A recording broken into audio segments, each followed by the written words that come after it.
For any healthcare professional out there, there's probably one thing that's more terrifying than anything else: a fitness to practice investigation. I mean, this is the single most stressful, career defining thing you could possibly face. And it's not about what you know or how good you are at your job. Nope. This thing puts your entire character, your very being, under microscope. So today, we're going to dive deep into this, and we're going to focus on the one allegation that regulators absolutely dread and that professionals find almost impossible to come back from. So how does it all begin? Well, it starts with a single letter. Just one. It shows up in a plain, official-looking envelope, but man, it feels heavier than a ton of bricks. You see the letterhead, maybe it's the GMC or the HCPC or the NMC. The language is just cold, procedural. It says a concern has been raised, that your fitness to practice is being questioned. And in that one single heart-stopping moment, your whole world just shrinks. All those years of training, the dedication, your entire professional identity. Suddenly it all feels so fragile, so totally under threat. Trust me, that letter isn't just a piece of paper. It's the first step on a long, hard, and frankly, a terrifying road. So, what's the concern that tops this whole dreaded list? What's the number one complaint? It's not a lack of clinical skill. It's not a gap in knowledge. It's dishonesty. As barrister Stephen McCaffrey points out, allegations about a professional's honesty and integrity have been the most common ones for years. And as we're about to see, they are by far the most dangerous to your career. All right, so let's get into it. To really wrap our heads around this, we're going to break it all down step by step. First, we'll look at exactly why dishonesty is the allegation everyone fears most. Then we'll dig into the really important legal definitions you absolutely have to know. After that, we'll walk through the whole fitness to practice process from start to finish. We'll look at the potential sanctions and their massive impact. And finally, we'll talk about the very tough road to remediation and finish up with the key takeaways. So why is an allegation of dishonesty just so different from, let's say, an allegation of poor clinical performance? Look, any investigation is serious, but this one cuts right to the core of what it means to be a professional that people can trust. It's not just about what you did, it's about who you are. So, what's the big deal? While regulators see dishonesty as a sign of a fundamental character flaw.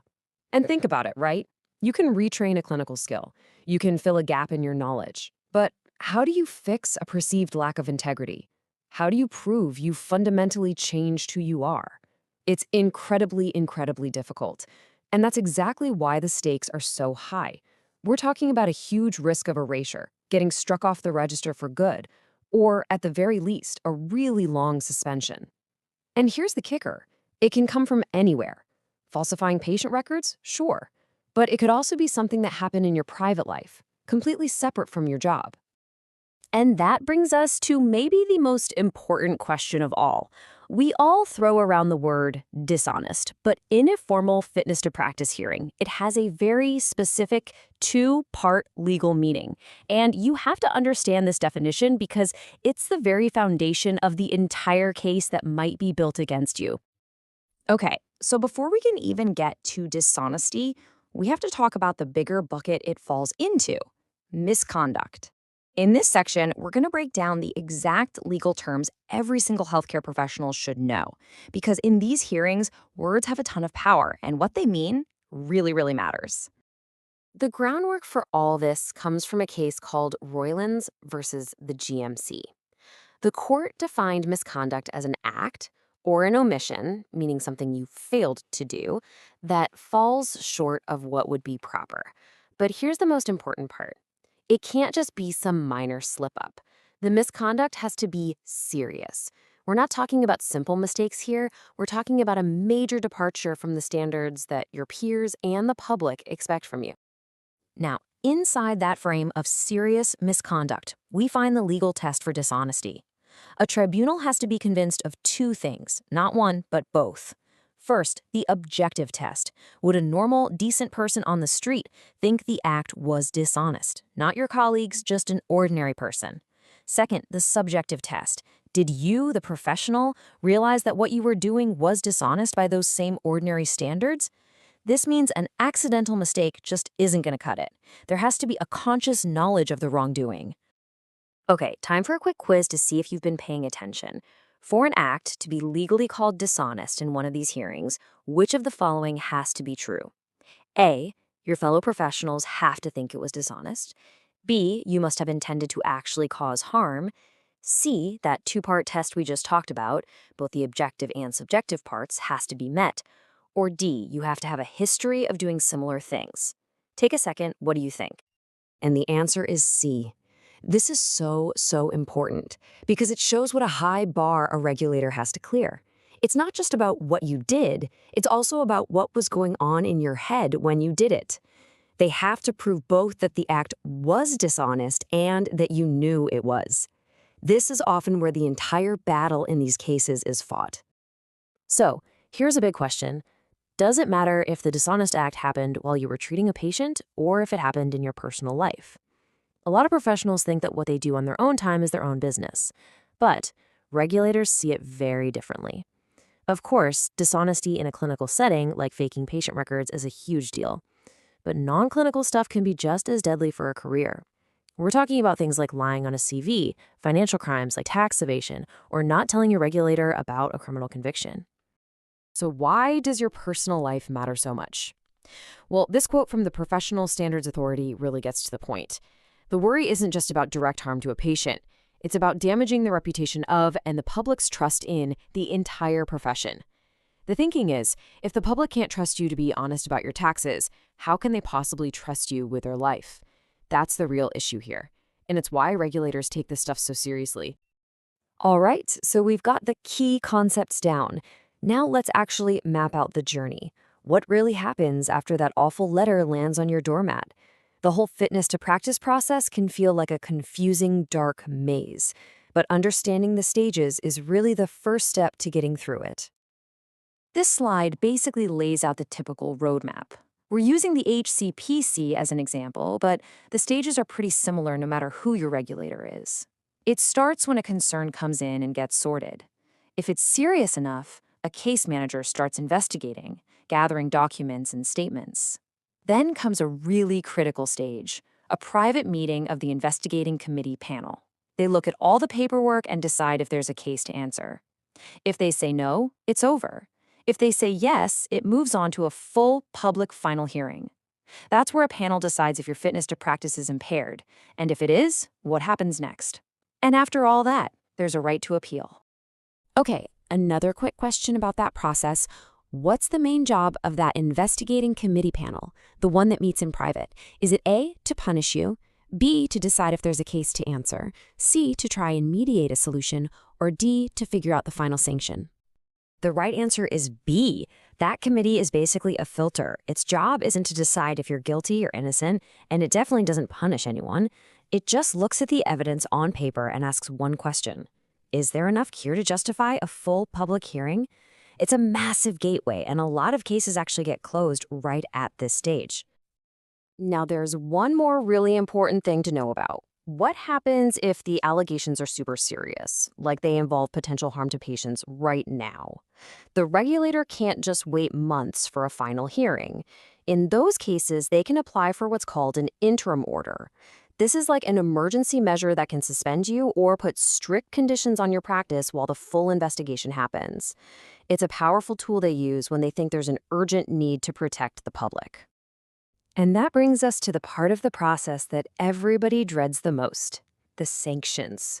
If a panel at a final hearing decides your fitness to practice is impaired, what happens then? What are the possible outcomes?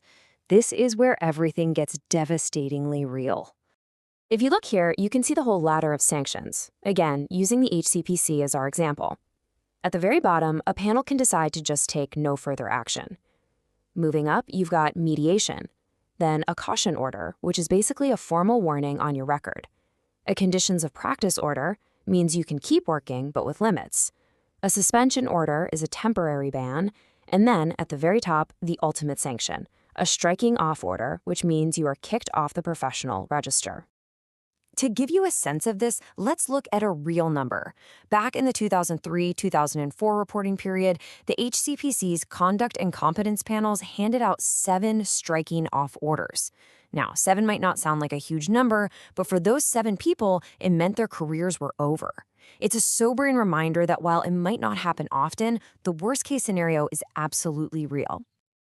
But here's a really important legal point that offers a little bit of hope. A high court case, GMC v. Chaudhary, set a vital precedent. It said that even if a panel finds you did act dishonestly, it doesn't automatically mean your fitness to practice is impaired. The panel still has to make a separate judgment call on that. It opens a small window for things like context and mitigation. But let's be clear, it is a very, very tough argument to win. Okay, let's check our understanding of how these sanctions actually work. According to HCPC rules, which one of these sanctions is generally off the table for a case that is only about a professional's health, unless other things have already been tried for at least 2 years? Is it A, a caution, B, conditions of practice, C, suspension, or D, striking off? The answer is D, the striking off order. And this really shows you a key part of the whole regulatory philosophy. When it comes to health issues, the main goal isn't to punish, it's to protect the public while trying to support the professional. Striking someone off for a health condition is a total last resort, only used if long-term suspension or conditions just haven't worked. The focus is always on support and management first. Okay, here's another very common situation. What happens if a professional gets a criminal conviction? How does the disciplinary panel handle that? Can you argue your case all over again? Is it seen as absolute proof? Does it matter what the crime was or what the sentence was? The answer is B. This is a huge point to get. The regulatory panel will not retry a criminal case. A certificate of conviction is treated as conclusive evidence that you committed the offense. You don't get a second chance to try and prove your innocence. The panel's job is just to figure out what that conviction means for your fitness to practice. So you're facing all these scary sanctions, what can you possibly do? If a panel decides your fitness to practice is impaired, is that it? Is it game over? Well, not always. And that brings us to the last and maybe the most important part of this whole journey, the path to remediation. This is all about showing that you've learned, that you've changed, and that you are safe to practice again. As defense barrister Catherine Stocks says right here, being able to show insight and remediation is tantamount. It's everything. It is the key that could potentially unlock a lighter sanction or a way back to your career. But she also gives a huge warning. It is not easy. It takes a deep, real, and well-documented process of reflection and change. So what does real remediation even look like? Well, it's way more than just saying, I'm sorry. It's about showing genuine insight, proving you get why what you did was wrong and the effect it had. It's about providing solid evidence of remorse, not just regret that you got caught. You have to prove you've taken real steps to fix whatever the problem was, maybe therapy or training, and in the end, you have to convince a panel that there is zero real risk of you ever doing it again. All right, one last question to really drive this final critical point home. What is a panel almost guaranteed to conclude if a professional shows no real insight or remorse? What's the logical next step in their minds? The answer, without a doubt, is B.